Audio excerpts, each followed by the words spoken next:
मित्रांनो, the live weather YouTube चॅनलमध्ये आपलं मनापासून स्वागत आहे. महाराष्ट्रामध्ये सध्या अनेक भागात उष्णतेची लाट पाहायला भेटत आहे. खास करून नौतपा हा सध्या विदर्भाच्या भागामध्ये सक्रिय आहे. विदर्भाच्या भागामध्ये सध्या तापमान 45° पोहोचलेलं आहे. अनेक भागामध्ये सध्या असं तापमान बनलेलं आहे. आता काय होणार आहे नेमकं येणाऱ्या दिवसामध्ये? येणाऱ्या दिवसामध्ये विदर्भात आणि आपल्या महाराष्ट्रामध्ये मुसळधार पाऊस काही जिल्ह्यांमध्ये पाहायला भेटणार आहे. दरम्यान जून महिन्यामध्ये पहिल्या आठवड्यामध्ये अशी परिस्थिती आपल्या महाराष्ट्रामध्ये दिसणार आहे. काही भागांमध्ये मुसळधार पाऊस होण्याचा अंदाजा दिसत आहे. सध्या GFX वेदर मॉडेल अशी परिस्थिती आपल्या महाराष्ट्रामध्ये बनणार आहे असं दाखवत आहेत.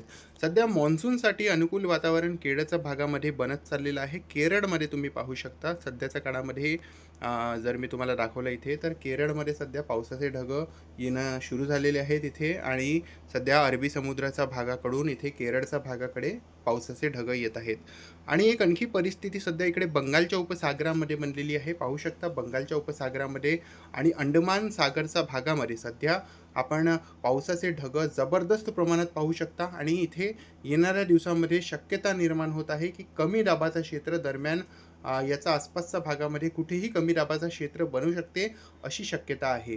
या कमी दाबाच्या क्षेत्रामुळे महाराष्ट्रामध्येही याचा परिणाम जाणवणार आहे आणि महाराष्ट्रामध्ये पाऊस होण्याचा अंदाज आहे. मित्रांनो, आता सध्याच्या काळामध्ये विदर्भातील बहुतांश भागामध्ये रात्रीचे तापमान वाढलेले आहेत. हे सध्या रात्रीचे तापमान आहेत मागच्या 24 तासांमध्ये. यामध्ये अकोल्यामध्ये सुद्धा रात्रीचं तापमान वाढलेलं आहे. अमरावतीमध्ये रात्रीचं तापमान सध्या कमी झालेलं आहे. भंडारा आणि बुलढाणा या भागातही रात्रीचं तापमान कमी झालेलं आहे. सर्वाधिक रात्रीचे तापमान चंद्रपूरमध्ये पाहायला भेटलेलं आहे. गडचिरोलीच्या भागामध्ये पाहायला भेटलेलं आहे आणि वर्ध्याच्या भागामध्ये पाहायला भेटलेलं आहे, जे की 30°C जास्त असं रात्रीचे तापमान नोंदवण्यात आलेले आहे. मागच्या काही दिवसांपासून अशी परिस्थिती सध्या विदर्भाच्या भागामध्ये आपल्याला दिसत आहे. मित्रांनो, आजपासून महाराष्ट्रातील काही भागांमध्ये विजेच्या कडकडाटासह पावसाला सुरुवात होणार आहे.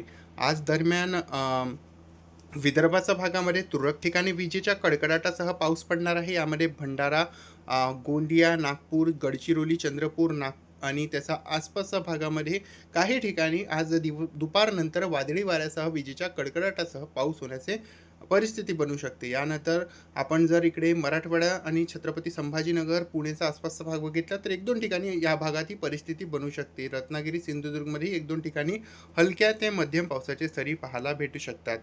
त्यानंतर जर आपण समोर वाढलं आणि येणाऱ्या 29 तारखेचा अंदाजा दिला तर 29 तारखेला विदर्भामध्ये हळूहळू पाऊस वाढताना आपल्याला दिसणार आहे. इकडे मध्य महाराष्ट्रातील दक्षिण भागातही तुरळक ठिकाणी पाऊस होण्याचा अंदाजा दिसणार आहे.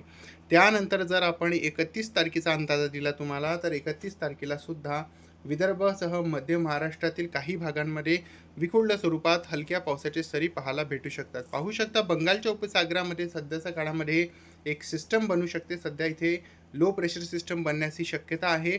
सध्या असं GFX वेदर मॉडेल आपल्याला दाखवत आहे. समोर वाढलं आणि जर आपण तुम्हाला 31 तारखेचा अंदाजा दिला तर 31 तारखेला आपल्या विदर्भामध्ये मध्य महाराष्ट्रातील उत्तर भागांमध्ये काही ठिकाणी हलक्या मध्यम तर मुसळधार काही ठिकाणी पावसाचे सरी पाहायला भेटू शकतात.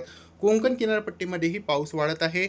इथे आपण पाहू शकता बंगालच्या उपसागरामध्ये सुद्धा आपल्याला पावसासाठी अनुकूल परिस्थिती पाहायला भेटत आहे. समोर जर आपण बघितलं 1 तारखेला तर 1 तारखेला सुद्धा महाराष्ट्रातील विदर्भातील पश्चिम भागामध्ये बुलढाणा, अकोला आणि त्याचा आसपासच्या भागामध्ये उत्तर मध्य महाराष्ट्रामध्ये काही ठिकाणी हलक्या मध्यम तर 1-2 ठिकाणी मुसळधार पावसाचे सरी सुद्धा पाहायला भेटू शकतात. तसंच आपण कोकण किनारपट्टीचा भागाही पाऊस होण्याचा अंदाजा पाहू शकता. त्यानंतर जर आपण 2 तारखेचा अंदाज दिला तर 2 तारखेला इकडे मराठवाडा आणि उत्तर मध्य महाराष्ट्रामध्ये मुसळधार पाऊस होण्याचा अंदाजा असणार आहे. विदर्भातील पूर्वी भागातही पाऊस होणार आहे. त्यानंतर बुलढाणा, अकोला, वाशिममध्येही पाऊस होण्याचा अंदाजा आहे. त्यानंतर जर आपण इकडे कोकण किनारपट्टीचा भाग बघितला आणि बंगालचा उपसागर बघितला तर इथे आपल्याला ॲक्टिव्हिटी पाहायला भेटत आहे आणि पाऊस होण्याचा अंदाजा दिसत आहे सध्याच्या काळामध्ये. 3 तारखेला सुद्धा विदर्भात मुसळधार पाऊस होण्याचा अंदाजा काही भागामध्ये, मराठवाडा आणि उत्तर मध्य महाराष्ट्रामध्येही मुसळधार पाऊस होण्याचा अंदाजा आहे. कोकण किनारपट्टीमध्येही पाऊस वाढताना दिसत आहे आणि इकडे बंगालच्या उपसागरामध्ये होऊ शकते वेलमार्क लो प्रेशर किंवा डिप्रेशनचा हा प्रमाण आपल्या बंगालच्या उपसागरामध्ये पाहायला भेटू शकते आणि यामुळे आपल्या महाराष्ट्रामध्ये सुद्धा याचा परिणाम जाणवत आहे. सध्या GFX वेदर मॉडेल प्राथमिक अंदाजामध्ये दाखवत आहे. त्यानंतर जर आपण 4 तारखेचा अंदाज दिला तुम्हाला, 4 तारखेला उत्तर मध्य महाराष्ट्राच्या भागामध्ये मुसळधार पाऊस होण्याचा अंदाज आहे. यामध्ये मनमाड, नाशिक, जळगाव आणि त्याच्या आसपासचे जे काही जिल्हे आहेत, त्या भागामध्ये पाऊस होण्याचा अंदाज आहे. इकडे विदर्भाच्या भागामध्ये सुद्धा पाऊस होण्याचा अंदाजा आपल्याला GFX वेदर मॉडेल दाखवत आहे. तर सध्या आपण तुम्हाला याबद्दलचा अपडेट देणार आहोत. तर त्यापुरता आपल्या चॅनलवर नवीन आले असाल तर नक्कीच चॅनलला सबस्क्राईब करून घ्या आणि शेजारी बेल आयकॉन दाबून ऑलला क्लिक करा.